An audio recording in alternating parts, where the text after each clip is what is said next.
అంటే అందరి పాపం ఏ కష్టం వచ్చినా మనం ఇది మన ప్రారంధం, ఇది మన కర్మ అనుకొని చాలా వరకు డిప్రెస్ అయిపోతూ ఉంటారు.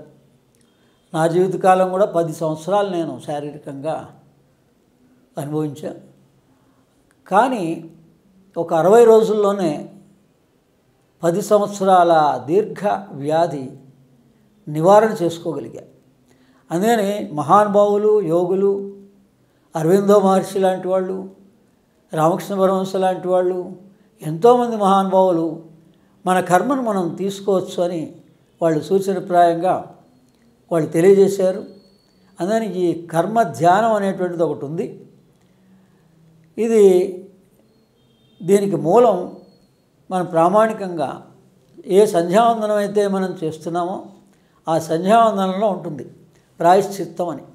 అంటే రాత్రి చేసినటువంటి పొద్దున్న చేసే సంధ్యావందనం వల్ల రాత్రి మనం శారీరకంగా మానసికంగా చేసినటువంటి దోషాలన్నీ తొలగించుకోవడం జరుగుతుంది.